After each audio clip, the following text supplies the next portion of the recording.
Life as We Know It with Tom Walton. Most days, the mailbox at my house yields a mix of mail that probably looks a lot like yours. A bill, maybe two, maybe three, maybe a magazine, although I'm trying to cut back on those, and an assortment of sales pitches from companies that want to fix my roof, waterproof my basement, clean my carpets, or sell me insurance because, as they say, I will never be this age again. Except for the bills, which have to be paid after all, most of it gets tossed out. But what my mail hardly ever yields is a letter. An actual handwritten letter from a relative or friend is practically unheard of anymore now that the electronic and social revolution has enabled us to take the easy way out and simply email or text someone. Many youngsters grow up these days with little or no training in the art of cursive writing, and I think we are collectively a lesser society for it. That's what made my short walk to the mailbox so rewarding the other day. There, with all the stuff that interested me only minimally, was a letter, properly addressed by hand, including the return address in the upper left corner of the envelope. It was from my youngest grandchild, 8-year-old Titus Walton, who lives in southwestern Ohio.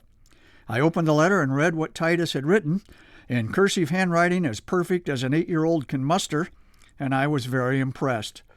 The backstory here is this. Recently, I visited Titus and his parents and siblings to attend my granddaughter's high school track meet, followed almost immediately by Titus's baseball game. The two events were about a half-hour drive apart. I was running a little late to Titus's game and realized I would miss the first inning or so. But when I reached the field, the game had not started. I joined my family and learned that the umpire assigned to work the game had not shown up. My son had told the coaches that I'm a certified high school umpire in Ohio, so they held up the start of the game until I arrived and asked me to umpire it. Umpire a game my own grandson is a part of? You bet.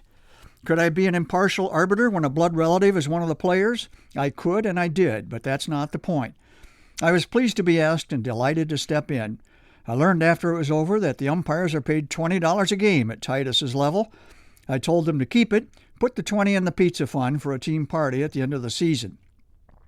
It was a great day, cheering on my granddaughter at her track meet, and then watching Titus display his steadily improving skills as a ball player. But it was Titus's letter, handwritten from the heart, that meant more to me than his base hits and his defensive play at first base. My 6 grandchildren all call me Bappa. And if you will indulge me, I'd like to share Titus's letter with you. It's short and it's sweet. Dear Bappa, my last baseball game with you, umpiring was cool. I had a lot of fun. I hope you had a lot of fun too. Sure, we lost, but I still had fun. I thank you for umpiring. Love, Titus.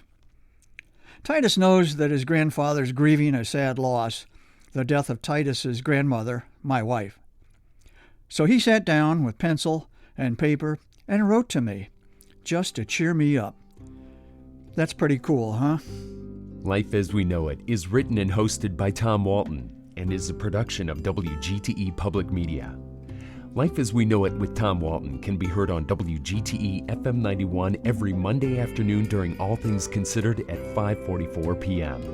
Or hear past episodes at WGTE.org/life.